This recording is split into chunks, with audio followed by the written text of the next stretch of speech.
मैं इसे अपना सौभाग्य मानता हूं कि आप लोगों का दर्शन करने का मुझे अवसर प्राप्त हुआ है। मैं यह मानता हूं अपने सेना के जवानों के संबंध में कि वह केवल एक सेना के बहादुर जवान ही नहीं है, बल्कि वह सचमुच भारत की आन बान और शान है।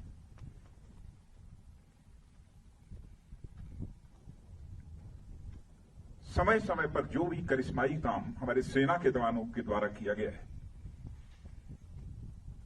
उस पर समस्त देशवासियों को नाज है। आज यदि आपसे मिलकर मुझे बेहद खुशी हो रही है, तो मन में एक पीड़ा भी है, गम भी है। हाल में ही भारत और चीन के जवानों के बीच PP-14 पर जो कुछ भी हुआ,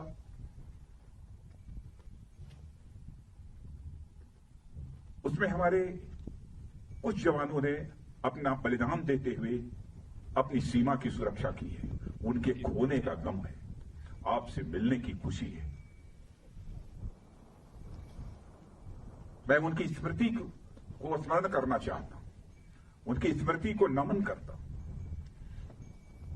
उन्हें मैं हृदय से श्रद्धांजलि अर्पित करता हूं। और मैं ये कहना चाहता हूं कि हिंदुस्तान उनकी शहादत को कभी भूलेगा नहीं। हमारे प्रधानमंत्री जी ने भी आकर दो टूक शब्दों ने कहा है कि उनकी वह शहादत, उनका वह बलिदान किसी भी सूरत में व्यर्थ नहीं जाएगा।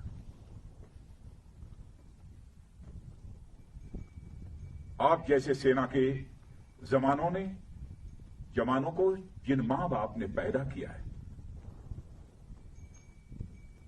सचमुच मैं शीश झुकाकर उन मां बाप का भी अपनी तरफ से हार्दिक अभिनंदन करता हूं। हाल में जो कुछ भी हुआ है,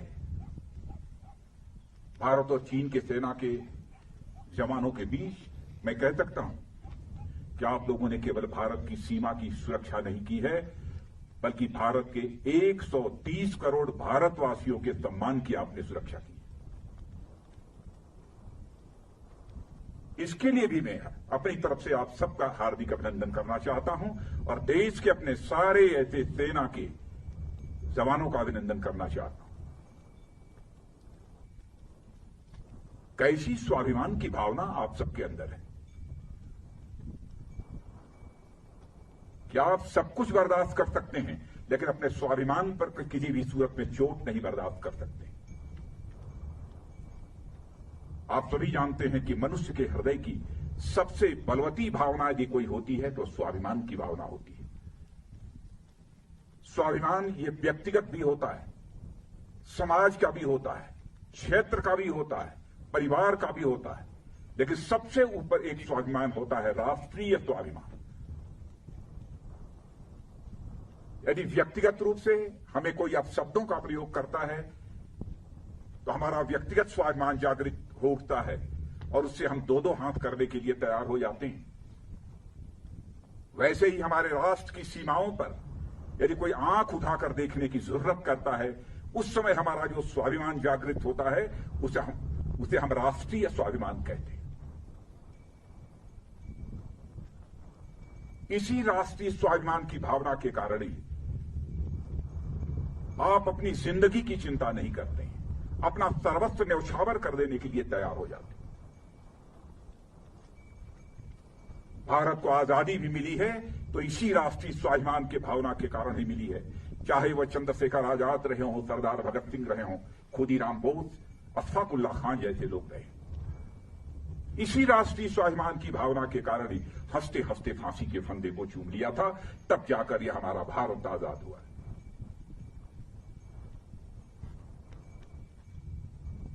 जितना भी आपके बारे में कहा जाए वह कम है।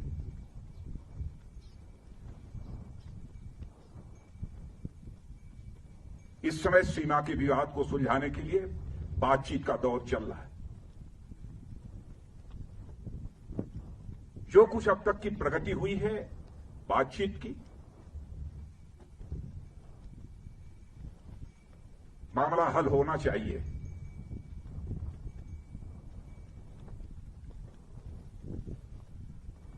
लेकिन कहां तक हल होगा, अभी इस संबंध में मैं पूरे कोई गारंटी नहीं दे सकता हूं। लेकिन मैं इतना यकीन दिलाना चाहता हूं कि भारत की 1 इंच जमीन को भी दुनिया की कोई ताकत छू नहीं सकती है, उस पर कब्जा नहीं कर सकती।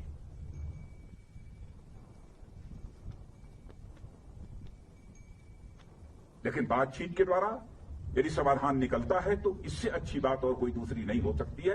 वह सिलसिला चल रहा है, मिलिट्री लेवल पर भी बातचीत चल रही है, डिप्लोमेटिक बातचीत भी चल रही है। भारत का जहां तक सवाल है, भारत दुनिया का इकलौता देश है जिसने सारे विश्व को शांति का संदेश दिया है।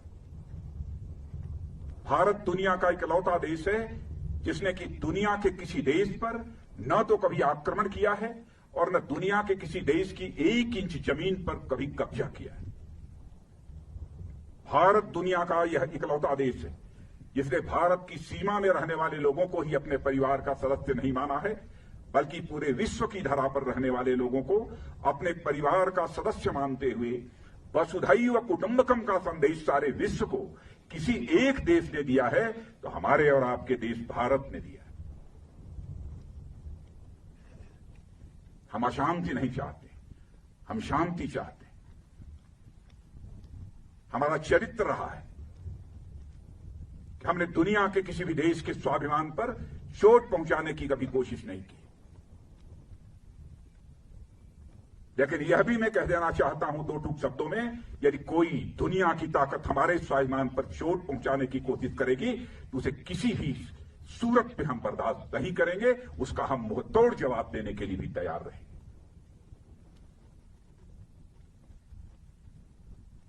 आप सबके ऊपर नाज है और आप सबके बीच आकर सचमुच मैं स्वयं को बहुत ही गौरवान्वित महसूस कर रहा हूं। इसीलिए यह सब सारी बातें मैं बोल रहा हूं। आपके ऊपर भरोसा है।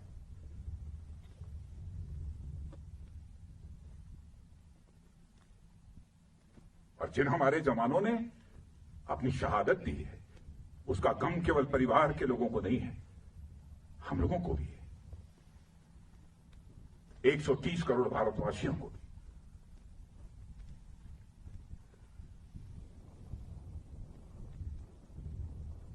मैं आप सबको बहुत हमारी इच्छा थी कि आप तभी से हमारी भेंट हो। और मित्रों, भरोसा रखना, अब हमारा भारत यह कमजोर भारत नहीं है। भारत का एक सशक्त नेतृत्व है। फिर नरेंद्र मोदी जैसा प्रधानमंत्री हमको मिला है, फैसला लेने वाला प्रधानमंत्री, दृढ़ इच्छा शक्ति का प्रधानमंत्री।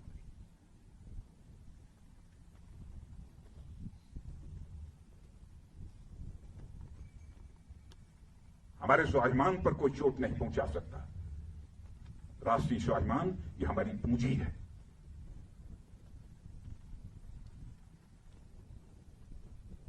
आज के अवसर पर मैं समझता हूं कि और अधिक कुछ कहने की जरूरत नहीं है। लेकिन यदि आज हम लद्दाख के क्षेत्र में यहां पर खड़े हैं और इस फॉरवर्ड पोस्ट पर आकर आप सबसे मिलते हुए जहां मुझे बेहद खुशी हो रही है, वहीं पर इसी लद्दाख के कारगिल द्रास सेक्टर में भारत की सीमा की रक्षा करते हुए, 1-1 इंच जमीन की रक्षा करते हुए हमारे सेना के जवानों ने जो शहादत दी है, उनको भी मैं इसमें स्मरण करना चाहता हूं और उनको भी मैं श्रद्धांजलि अर्पित करना चाहता हूं, क्योंकि कारगिल दिवस की भी एनिवर्सरी 26 जुलाई को है। और यहां आया हूं तो मैंने सोचा कि दिल्ली से तो उनको स्मरण करेंगे ही, लेकिन इस लद्दाख की धरती पर आकर उनको स्मरण करना चाहता हूं। और उनकी शहादत सदैव हम सब के लिए एक सोर्स ऑफ इंस्पिरेशन, एक प्रेरणा के स्रोत के रूप में काम करती रहेगी। इन्हीं शब्दों के साथ पुनः आप सबको हार्दिक शुभकामनाएं देता हूं।